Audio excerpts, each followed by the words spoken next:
Clip number 588۔ اس clip میں آپ قرآن پاک کی سورہ یوسف کی آیت نمبر 97 سے لے کر 99 تک کی تلاوت، ترجمہ اور تفسیر قرآن صراط الجنان سماعت فرمائیں گے۔ بسم اللہ الرحمن الرحیم۔ اللہ کے نام سے شروع جو نہایت مہربان رحمت والا ہے۔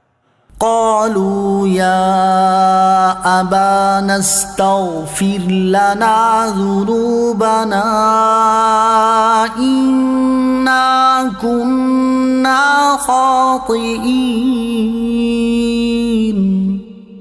قال سوف استغفر لكم ربی انہ هو الغفور الرحیم۔ ترجمہ، بیٹوں نے کہا اے ہمارے باپ، ہمارے گناہوں کی معافی مانگیے، بے شک ہم خطا کار ہیں۔ فرمایا ان قریب میں تمہارے لیے اپنے رب سے مغفرت طلب کروں گا، بے شک وہی بخشنے والا مہربان ہے۔ قالوا، بیٹوں نے کہا، تفسیر صراط الجنان میں ہے، یعنی جب حق بات ظاہر اور واضح ہو گئی تو بیٹوں نے حضرت یعقوب علیہ السلام کے سامنے اپنی خطاؤں کا اعتراف کرتے ہوئے عرض کی، اے ہمارے باپ، آپ علیہ السلام ہمارے رب عز و جل سے ہمارے گناہوں کی بخشش طلب کیجئے، بے شک ہم خطا کار ہیں۔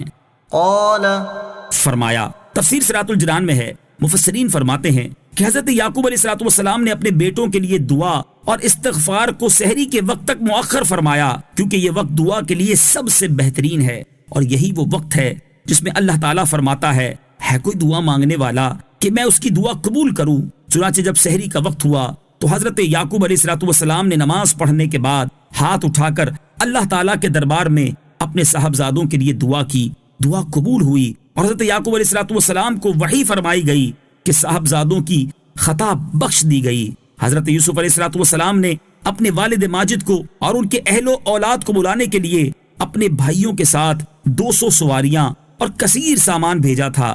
حضرت یعقوب علیہ السلام نے مصر کا ارادہ فرمایا اور اپنے اہل خانہ کو جمع کیا، جو کل مرد و عورت 72 یا 73 افراد تھے۔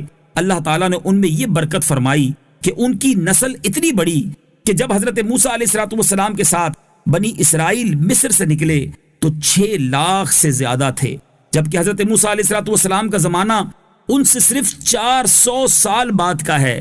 الحاصل جب حضرت یعقوب علیہ السلام مصر کے قریب پہنچے تو حضرت یوسف علیہ السلام نے مصر کے بادشاہ اعظم کو اپنے والد ماجد کی تشریف آوری کی اطلاع دی، اور 4000 لشکری اور بہت سے مصری سواروں کو ہمراہ لے کر آپ اپنے والد صاحب کے استقبال کے لیے صدہا ریشمی پھریرے اڑاتے اور قطاریں باندھے روانہ ہوئے۔ حضرت یعقوب علیہ السلام اپنے فرزند یہودا کے ہاتھ پر ٹیک لگائے تشریف لا رہے تھے۔ جب آپ علیہ السلام کی نظر لشکر پر پڑی اور آپ علیہ السلام نے دیکھا کہ صحرا زرق برق سواروں سے پر ہو رہا ہے تو فرمایا، اے یہودا، کیا یہ فرعون مصر ہے جس کا لشکر اس شان و شوکت سے آ رہا ہے؟ یہودا نے عرض کی، نہیں، یہ حضور کے فرزند حضرت یوسف علیہ السلام ہیں۔ حضرت جبرائیل علیہ السلام نے حضرت یعقوب علیہ السلام کو متعجب دیکھ کر عرض کیا، ہوا کی طرف نظر فرمائیے، آپ علیہ السلام کی خوشی میں شرکت کے لیے فرشتے حاضر ہوئے ہیں، جو کہ مدتوں آپ علیہ السلام کے غم کی وجہ سے روتے رہے ہیں۔ فرشتوں کی تسبیح، گھوڑوں کے ہنہنانے اور طبل و بغل کی آوازوں نے عجیب کیفیت پیدا کر دی تھی۔ یہ محرم کی 10ویں تاریخ تھی جب دونوں حضرات یعنی حضرت یعقوب اور حضرت یوسف علیہ السلام قریب ہوئے تو حضرت یوسف علیہ السلام نے سلام عرض کرنے کا ارادہ ظاہر کیا۔ حضرت جبرائیل علیہ السلام نے عرض کیا کہ آپ توقف کیجئے اور والد صاحب کو پہلے سلام کا موقع دیجئے۔ چنانچہ حضرت یعقوب علیہ السلام نے فرمایا، السلام علیکہ یا مذہب الاحزان، یعنی اے غم و اندوہ کے دور کرنے والے سلام۔ اور دونوں صاحبوں نے اتر کر معانقہ کیا اور مل کر خوب روئے، پھر اس مزین رہائش گاہ میں داخل ہوئے جو پہلے سے آپ علیہ السلام کے استقبال کے لیے نفیس خیمے وغیرہ نصب کر کے آراستہ کی گئی تھی۔ یہ داخل ہونا حدود مصر میں تھا۔ اس کے بعد دوسری بار داخل ہونا خاص شہر میں ہے، جس کا بیان اگلی آیت میں ہے۔ فلما دخلوا على يوسف آوى إليه أبويه وقال ادخلوا مصر إن شاء الله آمنين. ترجمہ: پھر جب وہ سب یوسف کے پاس پہنچے تو اس نے اپنے ماں باپ کو اپنے پاس جگہ دی اور کہا تم مصر میں داخل ہو جاؤ اگر اللہ نے چاہا تو امن و امان کے ساتھ.